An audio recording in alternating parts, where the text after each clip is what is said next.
starting again with this portrait of Jesus that we're looking at, we come to chapter 7, and what we're going to see is a conflict between Jesus and the Pharisees.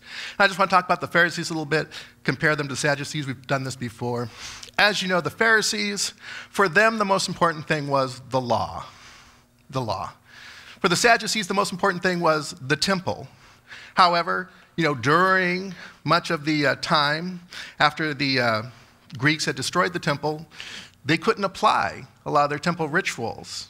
So the Pharisees during that time focused on the law and how do you live and fulfill the law when there is no temple. And so oftentimes that's what they were trying to figure out. They had interpretations of the Torah, and you can find these, they're collected up in what's called the Talmud and the Mishnah. These oral interpretations. These were things that had been passed down from rabbi to rabbi through the ages of how should you understand the law. And finally, they wrote them down. And there was actual resistance to writing these down. It's like, let's not write these things down. Let's keep it as an oral tradition, because that way it continues to be a living tradition rather than something that's codified in stone. They believed in the resurrection of the dead. They believed in an afterlife. And they rejected their Jewish leaders. Sadducees, of course, focused on the temple. They were the Torah alone people. Kind of think of the Sadducees as the strict constructionists with the Constitution. You know how it is? Sometimes you have like Supreme Court justices, and they're like, no, if it's not in the Constitution, it doesn't count. Well, they're the strict constructionists. And on the other hand, you'd have the Pharisees who are like, no, you got to get into the spirit and the principle of what was behind all of this.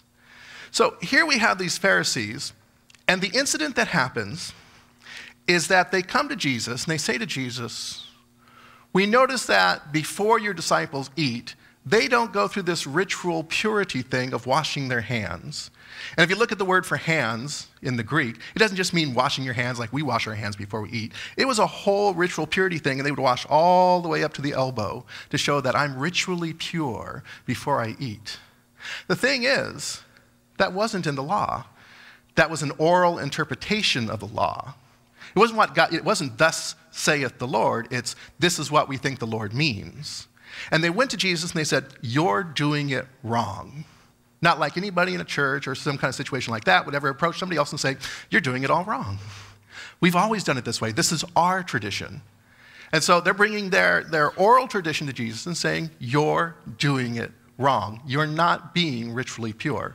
Because the Pharisees were obsessed with ritual purity. Get the next slide there. The basic difference that led to the split between the Pharisees and the Sadducees lay in their respective attitudes towards the Torah, the first 5 books of the Bible, and the problem of finding it in it answers to questions, basis for decisions about contemporary legal and religious matters arising from under circumstances far different from those of the time of Moses. So again, we have the Torah, 5 books of the law, Moses. The Sadducees are saying, we got to be strict on our construction. The Pharisees are like saying, but the world has changed. And as the world changed, they focused on these oral traditions, which focused on the purity elements of it. So they would become obsessed with it. I've talked about the law before. You can always find the video that's on YouTube and Vimeo and several other places about me talking about the law, that the law was divided into 2 halves. For the Jewish people, the law was divided into 2 halves. There were the obligations between God and man, and the obligations between man and his neighbor. If you want the actual Hebrew terms, they're up there for you. Okay. The obligations between man and God were what were called the works of the law. When Paul talks about the works of the law, this is what he's talking about, that the works of the law will not bring you salvation. These are things like circumcision and eating kosher. It's all this purity ritual stuff. And it's what we call the holiness code. Multiple times, as Moses was going through the desert, multiple times you'll see in the Old Testament where it says, when you enter into the promised land, you are not to be like the people there. You're to be different, you're to be holy. And so this holiness code was to distinguish them from the people of the land at that time. It really has to do with issues of being clean or unclean. And that's very important to catch. That the purity code, this holiness code, is really about being clean or unclean ritually. It has nothing to do with sin. It's not your sinner. If you broke one of these holiness code things, like you touched a dead body or a dead animal, okay, or If for the ladies, it's, that time of the month, you were considered ritually unclean. And you just went through a purity ritual, cleaned yourself up, and you were fine. There's no issue of sin here.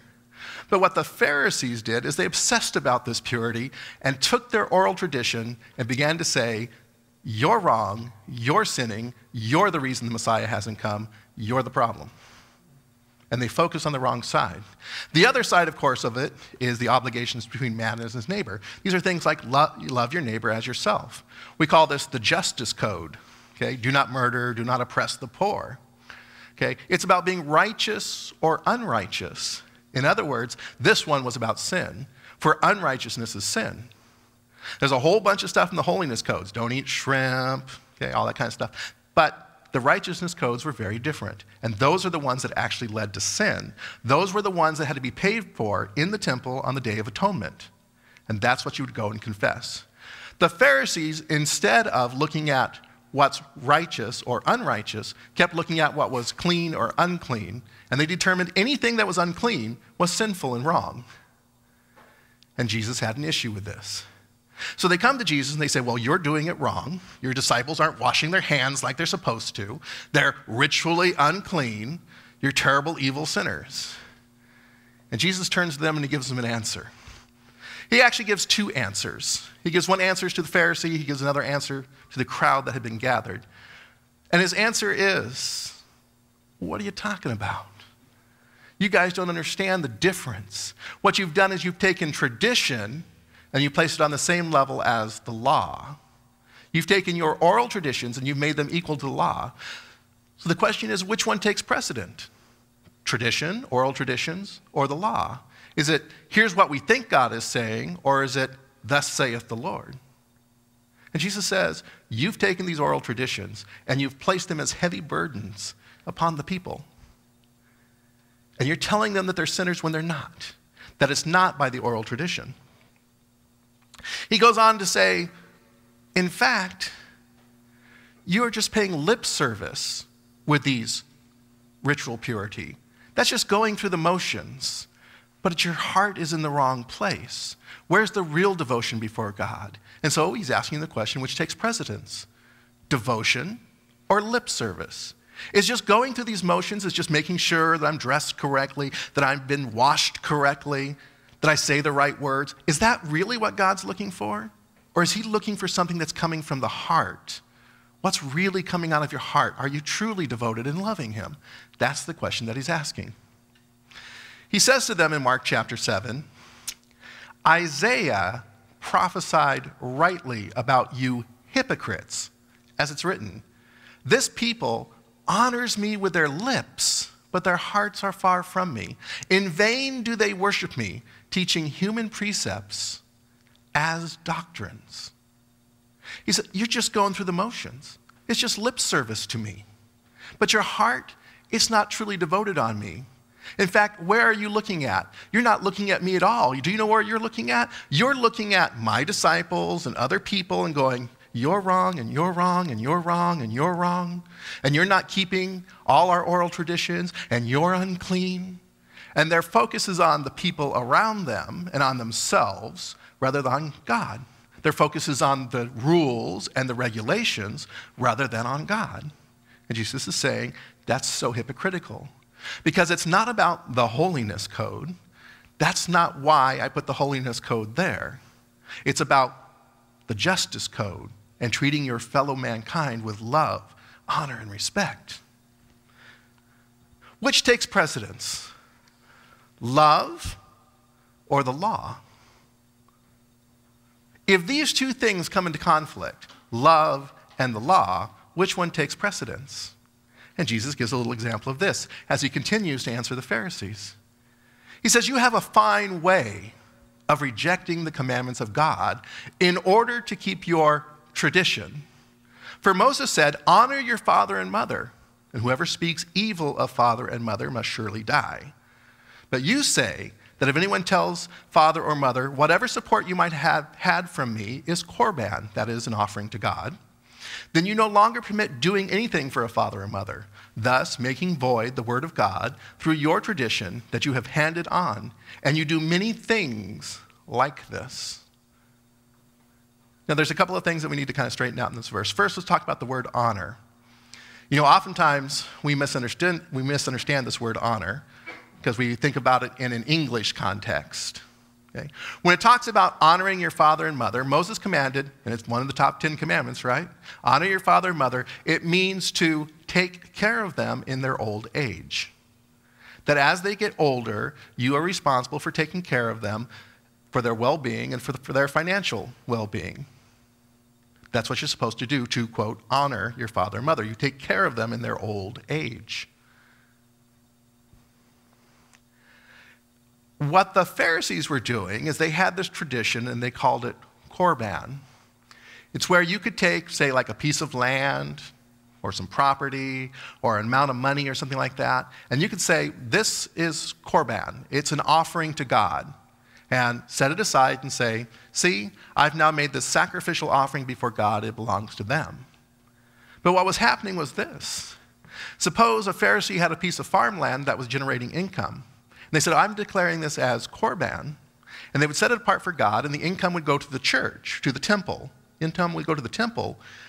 But if their parents needed that income, they would not get it.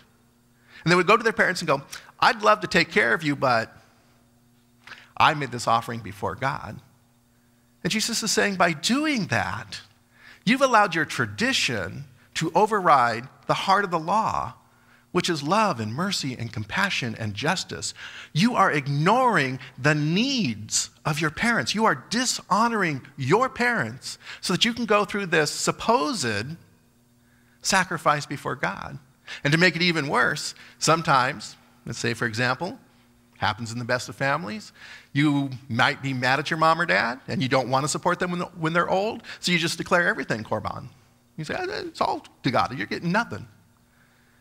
Is that what the purpose of the law was? Is that justice? Is that love? Is that mercy? And Jesus is pointing out to them, tradition cannot override love, compassion, or human need. Any rule that's out there that sounds like is going to override loving your neighbor, loving your family, anything that overrides compassion or human need is a misinterpretation of the law. And that's what he's telling him. He says, you're hypocrites for doing this. You are basically nullifying the very law itself by going through this weird tradition that you have. One Sabbath, he was going through the grain fields, and as they made their way, his disciples began to pluck heads of grain. And the Pharisees said to him, look, what they are doing. This is not lawful on the Sabbath. And he said to them, have you never read what David did when he and his companions were hungry and in need of food? He entered the house of God when Abiathar was high priest and ate the bread of the presence, which is not lawful, but for the priest to eat, and he gave some to his companions. And they said to him, then he said to them, the Sabbath was made for humankind and not humankind for the Sabbath. So the Son of Man is Lord even over the Sabbath. Now Jesus is walking through the grain fields, and part of the law is that you don't harvest everything in your grain fields. There was a law of gleaning, so that if anybody had need, they could go into your grain field and take what they need to eat. That was called the law of gleaning. It was a way of taking care of the poor or those who had no land or no way to take care of themselves. It was a law of compassion. So they're walking through the fields one day. They get hungry. It happens to be the Sabbath, and they pluck some heads of grain. They take some grain off the stalk and they eat it to satisfy their hunger. And the Pharisees freaked out because according to their tradition, it says, you're not supposed to work on the Sabbath. And by plucking grain, you're working. In fact, they had rules. You know, you could pluck so many heads of grain, and that's not work, but if you pluck this many, then you're working. They're very detailed and technical about it. Now, that all comes from the holiness code. Not working on the Sabbath is a holiness code issue. That's your obligation before God. And so if you were to break that, you'd be considered ceremonially unclean. You'd have to do something, right, so that you can get back into your normal Sabbath worship. It wasn't a sin, but they were approaching him and saying, it's a sin. And Jesus turns around to him and he says, wait a minute. What about when David, King David, being chased by Saul, his men are hungry. They actually enter into the temple, and as part of the holiness code, there was bread there called the bread of the presence. And the holiness code says nobody's allowed to eat that but the priest. And he went ahead and he ate it. King David, a man after God's own heart, ate this bread and gave it to his companions. And the point that Jesus is trying to make is, yeah, this is this holiness code thing. This is the law, but it cannot override love or compassion or human need. David was in need. His companions were in need. And the law is not designed to override human need. This is why he says that the Sabbath was made for humankind and not humankind for the Sabbath. The Sabbath was made to give you rest. There was a time before they left Egypt that they were slaves and they worked every day. And now that they've come out of Egypt, they get rest. And the rest is for them. It's not for God. The Sabbath, the spirit of that law was to provide for the needs of humans. And they had turned that law around so that it became a burden and didn't provide for human need anymore. And Jesus called them on it. The law does not override love, compassion, or human need. Human need overrides the law. There's a thought for you. Jesus turns to the crowd after answering the Pharisees. He turns to the crowd and he goes on a long teaching about what is clean and unclean. And he tells them, he says, look, it's not what's outside of you that enters into your body that makes you unclean. Because they had a lot of kosher rules, right? Don't eat pork, don't eat shellfish. If you follow the rules very carefully and apply them to all the animals, you'll see that you can't eat a penguin. That's illegal, right? That's just for those of you who want to eat a penguin. Okay, don't do it. Okay, they'll make you all unclean. Okay, right? But we all know no shrimp, no shellfish. Okay, no pork. He's like, it's not what goes into your body that defiles you. Because that doesn't go into your heart. It doesn't go into your spirit. It just goes into your stomach and then it's eliminated from the body. It just passes through. That's not what's making you unclean. That's not what's defiling you. And this idea of defilement is not just about being unclean. This idea about defilement is also about being unrighteous. He says, I'll tell you what defiles you, what comes out of your heart. That's what defiles you. See, if you're practicing injustice, if you're practicing wickedness and all these other things, and he's got a long list of them there. If you're practicing these things, that's what defiles you. Not what you're not touching, not what you touch or not touch, not what you eat or not eat. It's what's coming out of you. How are you treating other people? Do you see the difference? Yeah, it's not the holiness code, it's the righteousness code.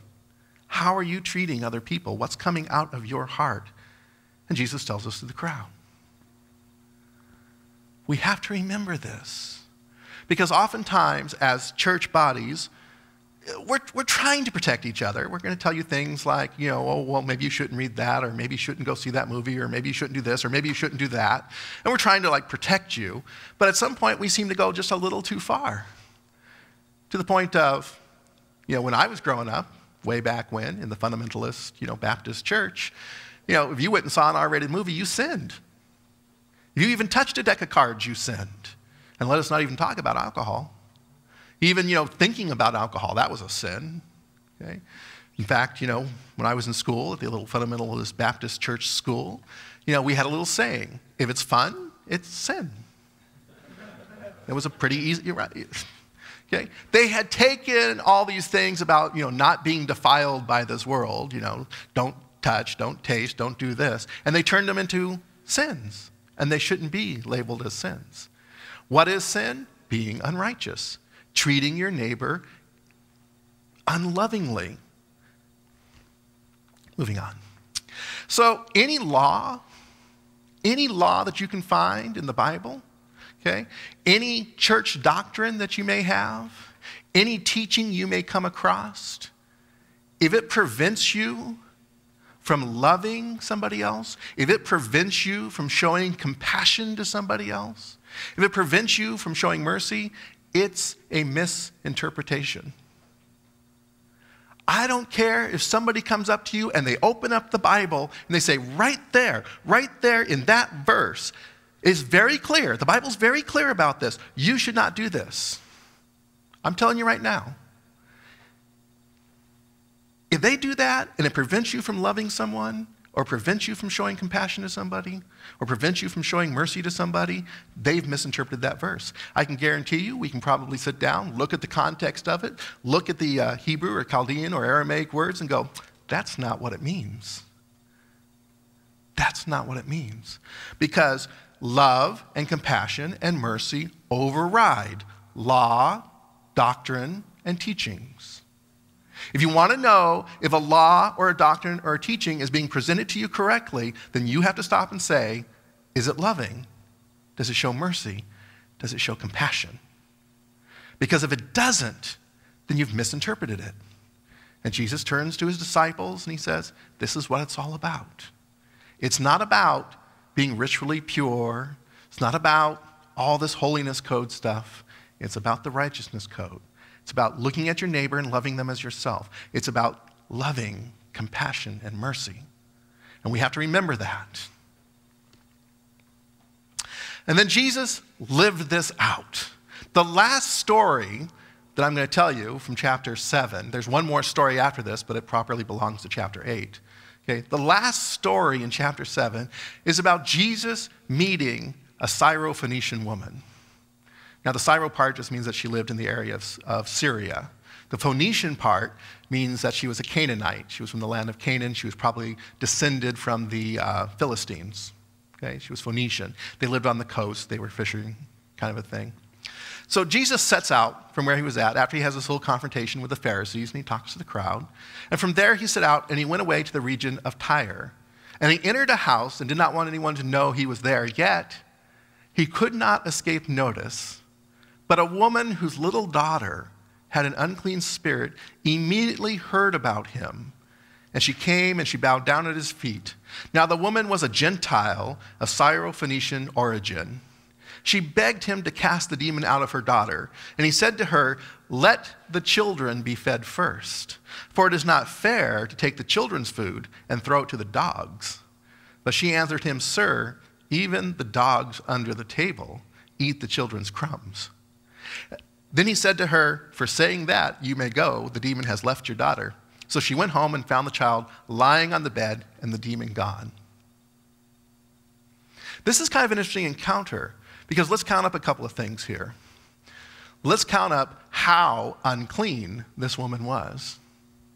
First off, she's from the region of Tyre. We have to say the region of Tyre because Tyre itself had been destroyed. The city of Tyre itself had been destroyed. It had been cursed by God. Prophets like Ezekiel and Amos had spoken prophecies against the city of Tyre. They said, what's going to happen to you is your entire city is going to be leveled. They're literally going to take the city, scrape it clean, and cast it into the sea because of all of your wickedness. And sure enough, this is what happened. The Babylonian king, Nebuchadnezzar, laid siege to the city of Tyre for 13 years. Now, Tyre was kind of unique because not only did they have a coastal section to Tyre where the city was, they also had an island section a half mile off the coast. And a half mile off the coast on this island, they had built a fortress, which was pretty clever of them because anytime somebody came to conquer them, they would just leave the city and go out to the island and sit out there and go, well, when you're done, we'll go back to our city. Nebuchadnezzar sieged that city for 13 years, but he couldn't take the fortress sitting a half mile off the coast because he never heard of a navy. He was so angry when he left that he tore down the walls of the city and the towers of the city, which are the outer protection of a city, and he left. It would be Alexander the Great who would finally conquer Tyre. Alexander the Great comes marching through. They all go out to the island fortress. He's a little angry. He's like, I'd like to destroy all of you, please. And they're hanging out on the island fortress. And they're like, come get us. So what does he do? He just tears down the rest of the buildings, picks up all the rubble, and dumps it into the sea, builds a land bridge, and goes, here we are. The last part of the prophecy for Ezekiel and Amos is that, that they'd literally scrape the city, and they would use it as a place to spread out their nets, and for generations afterwards, that is indeed what happened. Fishermen who came afterwards would literally dry and mend their nets on this scraped area. The place would eventually be rebuilt because when you got a great place like that, you're going to eventually rebuild it. But it was rebuilt by the Romans who came later. by the Greeks and the Romans who came later. They would rebuild the city. It was never really the same city. So here's this woman from a cursed area. Not only that, she's a Gentile. That makes her unclean. Not only that, she's a Philistine descendant. If you don't remember who the Philistines were, all you got to do is go back to the Old Testament, read through Joshua and Judges, right? 1st and 2nd Samuel, 1st and 2nd Kings, 1st and 2nd Chronicles. And it'll tell you about the trials and tribulations of the nation of Israel trying to kick out all the Canaanites because God said, kick them all out. So here she is, a descendant of the people that God said, kick them out. They're no good. They're wicked. They're evil. And she's a woman. So she's from Tyre. She's a Canaanite. She's a Gentile. She's a woman, which is lesser status at this particular time. She shouldn't even be approaching Jesus because he's a male and he's a rabbi. He's a teacher. His status is too high for her to approach. She's got everything against him, everything against her, right? She's as lowly and as dirty as you can imagine, and she approaches him.